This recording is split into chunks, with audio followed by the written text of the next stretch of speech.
सोचिए, एक पल के लिए आप किसी छोटे शहर की सड़कों पर खड़े हैं। गर्मियों की सुबह है।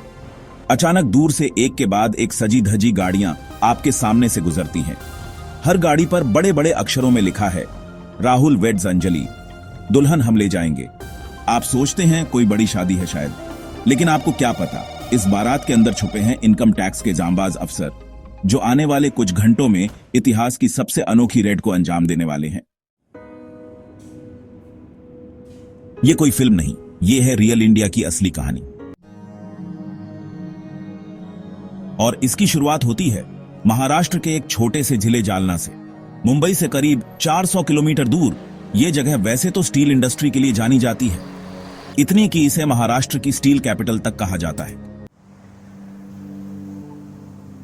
लेकिन यह नाम उस दिन बदनाम होते होते बचा जब इनकम टैक्स डिपार्टमेंट को एक टिप मिली।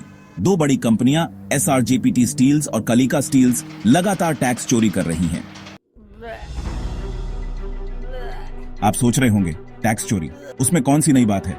लेकिन जनाब, यहां खेल करोड़ों का था। जितनी चोरी की सूचना मिली थी वो 120 करोड़ रुपए के आसपास थी। और इतनी बड़ी रकम के साथ साथ इन कंपनियों के देश भर में नेटवर्क भी थे, इसलिए इस बार सरकार कोई रिस्क नहीं लेना चाहती थी। नासिक ब्रांच को केस सौंपा गया और यहीं से बना ऐसा प्लान जिसे सुनकर आपको विश्वास नहीं होगा कि कोई सरकारी विभाग ऐसा भी सोच सकता है। इनकम टैक्स डिपार्टमेंट के पास दो चैलेंज थे। पहला, रेड करनी है इतनी सटीक और गोपनीय कि किसी को भनक तक न लगे, और दूसरा, टारगेट को रंगे हाथ पकड़ना है। अब जालना कोई बड़ा मेट्रो शहर नहीं है। अगर अचानक वहां 260 अफसर गाड़ियों में पहुंचे तो सबको शक हो जाएगा। सभी संदिग्ध लोग अपने दस्तावेज, कैश और सबूत गायब कर देंगे। तो डिपार्टमेंट ने प्लान बनाया, शादी के बहाने छापा। 260 अफसरों को बांटा गया अलग अलग टीमों में। फिर 120 गाड़ियां किराए पर ली गईं और उन्हें शादी की बारात की तरह सजाया गया। हर गाड़ी पर बकायदा शादी के स्टिकर्स चिपकाए गए। ऑफिसर्स को शेरवानी, कुर्ता पायजामा जैसे कपड़े पहनाए गए। यहां तक कि एक अफसर दूल्हा भी बना। घोड़ी की जगह गाड़ी में बैठे, लेकिन जो भी देखे वही बोले, बारात जा रही है। ऑपरेशन का नाम था दुल्हन हम ले जाएंगे। इससे पहले एक और 2 अगस्त को जालना में रेकी की गई। रेकी से उन सभी ठिकानों को चिन्हित किया गया जहां रेड डालनी थी। लिस्ट में थे SRJPT और कलिका स्टील्स के दफ्तर, फैक्ट्रियां, मालिकों के घर और कुछ संदिग्ध जगहें।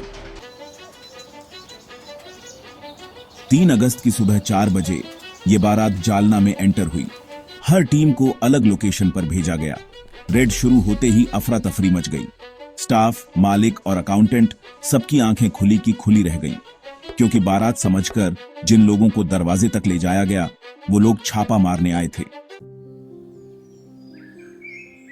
अब देखते हैं क्या क्या मिला। पहला, घर कंपनियों के मालिकों के घरों पर छापे मारे गए, लेकिन यहां से कुछ ज्यादा नहीं मिला, सिर्फ कुछ डॉक्यूमेंट्स और नकद राशि।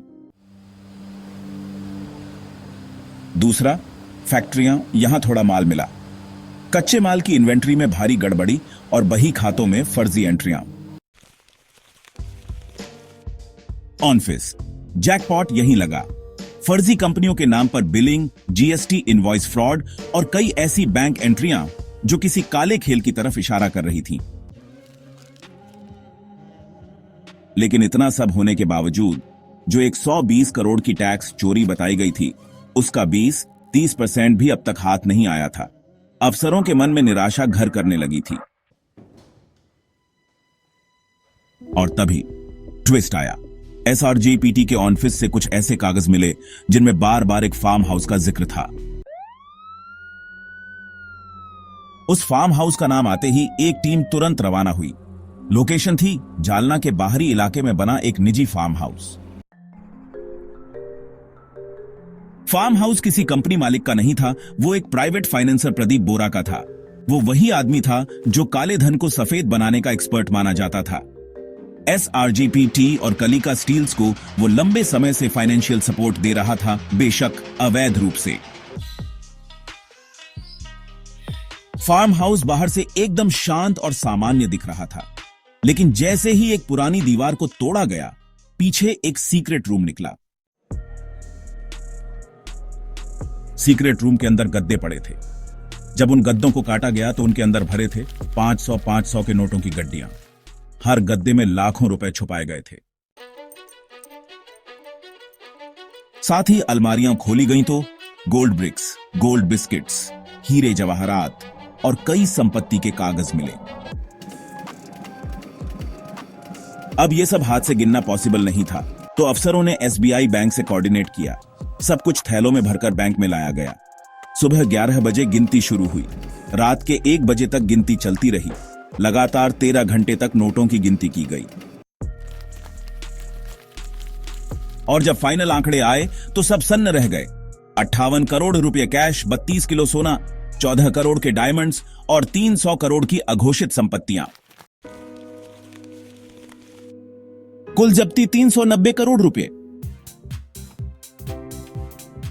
भारत की अब तक की सबसे फिल्मी इनकम टैक्स रेड, जिसमें अफसर बने बाराती और गाड़ियों में छुपे सबूतों के शिकारी। यह केस सिर्फ इसलिए सफल हुआ क्योंकि टीम ने नियमों से हटकर सोचा, फिल्मी दिमाग लगाया और असली चोरी को रंगे हाथ पकड़ा। आज भी ये ऑपरेशन टैक्स डिपार्टमेंट की ट्रेनिंग्स में बतौर के स्टडी पढ़ाया जाता है कि क्रिएटिव प्लानिंग से कैसे एक रेड को मिशन इम्पॉसिबल से मिशन सक्सेसफुल बनाया जा